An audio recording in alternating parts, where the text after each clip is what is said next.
नमस्कार प्रणाम। हाला जंक्शन में स्वागत बा। आप देख सकतानी कि अभी रउआ लोग के ऐसा एगो खबर देखाए, ऐसा एगो न्यूज देखाए कि रउआ लोग के न्यूज देखते हो जाएंगे आप कंफ्यूज हाला जंक्शन पर।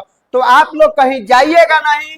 और कैसे वोट ईवीएम से चोरी होता है हाला जंक्शन पर सबसे पहले बताएंगे आप लोग को। और एक आदमी हमको पटना में मिले थे, उनका नाम है राहुल तिवारी जी, जो कि ईवीएम हटाओ आंदोलन कर रहे हैं पटना में। और सब किसी को बता रहे हैं कि भैया आप लोग ईवीएम से वोट मत कीजिए, मत कीजिए, मत कीजिए, क्योंकि ईवीएम से वोट आपका चोरी होता है। तो आइए आप लोगों का वो जो है हम वीडियो आप लोगों का दिखा रहे हैं। ठीक है, नमस्ते। मेरा नाम राहुल तिवारी है। मैं ईवीएम हटाओ सेना का कार्यकर्ता हूं। मैं दिल्ली में रहता हूं। पटना में आए हुए मुझे 1 महीना हो गया। मैं ये जो मशीन आप देख रहे हैं, इस मशीन से एक डेमो दिखाऊंगा। इस मशीन का आविष्कार राहुल चिमन भाई मेहता ने किया है। हम लोग 2019 से लगातार जंतर मंतर से लेकर भारत के सभी राज्यों में सभी विपक्षी पार्टियों के नेताओं को हमने इस मशीन से डेमो दे दिया है। हम चाहते हैं कि भारत में और बिहार में बहुत बड़ा जन आंदोलन हो, और वो जन आंदोलन तभी हो पाएगा जब अधिक से अधिक लोग इस मशीन से देखेंगे कि किस तरीके से इस मशीन से वोट चोरी होती है। ठीक है ना। इसके आविष्कार राहुल चिमन भाई मेहता है। उन्होंने इसमें प्रोग्राम डाला है और उसके दौरान किस तरीके से वोटों की हेराफेरी होती है मैं आपको यहाँ पे वोट करके दिखाता हूँ। तो आप ये देखिए, इसमें कोई भी पर्ची नहीं हुई है, नहीं है, अभी कोई भी पर्ची छपी तो नहीं है ना। अब मैं इसको बंद करता हूं। अब आप ये देखिए, हमने इसमें 3 चुनाव चिन्ह डाला है, सेब को, केले को और तरबूज को। तो मैं दो दो बार इन तीनों को वोट दूंगा। ठीक है ना, दिख रहा है ना। तो अभी मैं सेब को पहला वोट देता हूं। अब देखिए, सेब की पर्ची दिखी आपको। मैंने सेब को वोट दिया, सेब की पर्ची दिख गई। ठीक है। अब मैं फिर से सेब को वोट दूंगा, फिर से आपको सेब की पर्ची दिख जाएगी।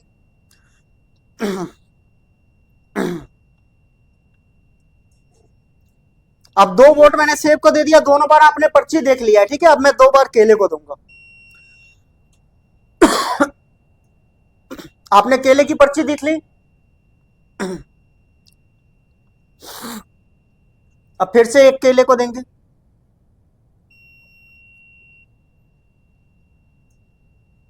फिर से आपको केले की पर्ची दिख गई। 2 सेब हो गया, 2 केला हो गया। अब हम फिर से 2 बार तरबूज को देंगे। अब देखिए, आपको तरबूज की पर्ची दिख गई।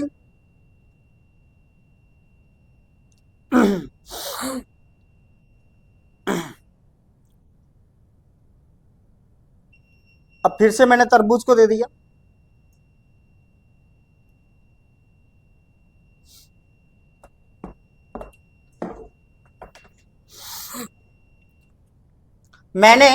मैंने इसमें 2 बार सेब को दिया है, 2 बार केले को दिया है, 2 बार तरबूज को दिया है ना।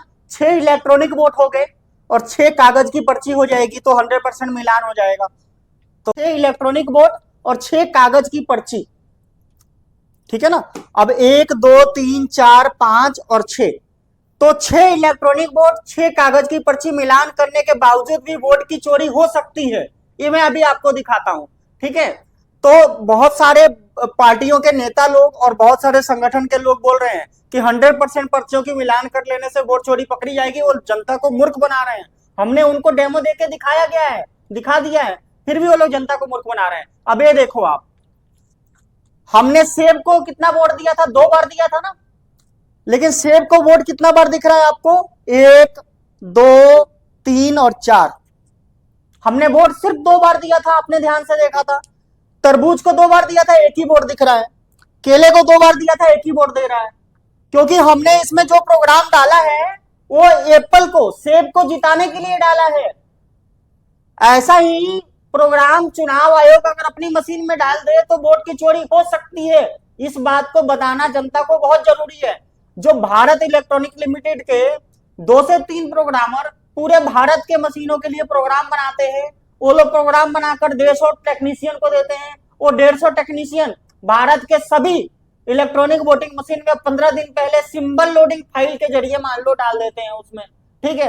अब उसमें ऐसा कमांड डाला जा सकता है, जिस तरीके से आप लोग अलार्म लगाते हो तो अलार्म जिस समय का हो उसी टाइम बजता है, उसी तरीके से वो लोग ऐसा सॉफ्टवेयर में ऐसा प्रोग्राम डाल सकते हैं कि जब मतदान हो उसी दौरान वोट की चोरी हो, उसके पहले मॉक पोल में वोट की चोरी ना हो, ठीक है ना।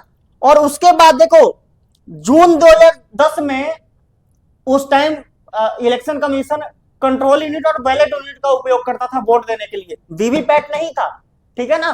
तो हरि प्रसाद जी थे, उनके मतलब इलेक्शन कमीशन में कर्मचारी थे, इंजीनियर थे, उन्होंने इलेक्शन कमीशन का मशीन उठाया और उस मशीन को हैक कर दिया था ईवीएम को, हरि प्रसाद जी ने 2010 में ही उनकी वीडियो पड़ी हुई है, ठीक है ना। उसके बाद चुनाव आयोग ने वीवीपैट को ऐड किया और उसमें उस वीवीपैट में बोला चुनाव आयोग ने कि भाई इलेक्ट्रॉनिक बैलेट यूनिट और कंट्रोल यूनिट और वीवीपैट के होने से ईवीएम हैक नहीं हो पाएगा, ठीक है ना। लेकिन फिर भी ईवीएम से वोटों की हेराफेरी हो सकती है, ऐसा राहुल चिवन भाई मेहता ने मशीन का आविष्कार करके कर दिया है साबित, ठीक है। हमने साबित कर दिया, अभी देखो 2-2 वोट दिया मैंने लाइव कैमरे के सामने, ठीक है ना।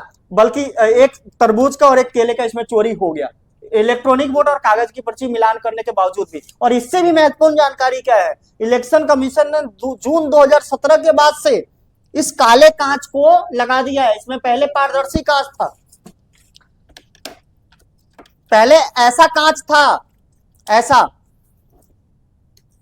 पहले ऐसा कांच था, जून 2017 के बाद चुनाव आयोग ने ऐसा काला कांच कर दिया और इसमें लाइट सेंसर लगा दिया, लाइट सेंसर। अगर मतदाता यहाँ पे खड़ा है तो मशीन को मालूम पड़ जाएगा मतदाता खड़ा है, मतदाता के जाने के बाद मशीन वोट की चोरी कर सकता है। अब लाइट सेंसर तो ऐसा मदद कर ही सकता है। और जो लाइट, इसमें लाइट जलने की जो अवधि थी वो 15 सेकंड से घटाकर 30 सेकंड कर दिया चुनाव आयोग ने, ठीक है ना। तो ये जो 3 बदलाव किया चुनाव आयोग ने, पारदर्शी कांच को काला कांच कर दिया, लाइट सेंसर लगा दिया और इसमें जो समय लाइट जलने की अवधि थी 15 सेकंड। बड़े बदलावों में कोई सफेद नीयत नहीं दिख रही है चुनाव आयोग की, इससे चोरी होने की संभावना बढ़ गई है।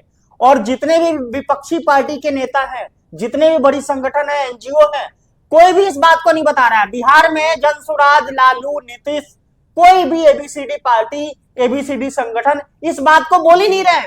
अरे सब 20 से 30% इन वोटों की चोरी होने की संभावना होती है इलेक्ट्रॉनिक वोटिंग मशीन से, लेकिन इस बात को ना बोल के बेवकूफ बना रहे हैं वोट बंदी के मुद्दे पे। अरे वोट बंदी से भी क्या होगा, हर एक बार 2-3% नाम कटता है, ठीक है ना। वोट बंदी ही इसलिए लाया गया था ताकि जनता को असली मुद्दे से भटका लिया जाए, ठीक है ना। अब देखो वोट बंदी में कितने परसेंट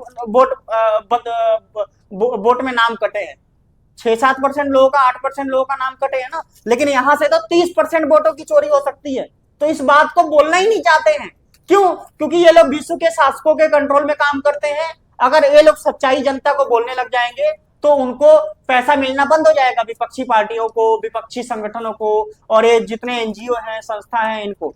तो आप लोग इनके चक्कर में बेवकूफ ना बनो, आप लोग स्वयं अपनी लड़ाई लड़ो। आप जब तक किसी नेता का हाथ पकड़ के चलोगे तो नेता आपके वजह से फायदा लेता रहेगा, कमाता रहेगा और आपको बेवकूफ बनाता रहेगा। इसलिए आप लोग खुद स्वयं जन आंदोलन करो। मेरा नाम राहुल तिवारी है, मेरा नंबर है 922-01-75-499। आप इस नंबर से कांटेक्ट करो, ठीक है, मुझसे जुड़ो। मैं आपको बताऊंगा आपके जिले में जन आंदोलन किस तरीके से करना है बगैर कोई नेता के। धन्यवाद।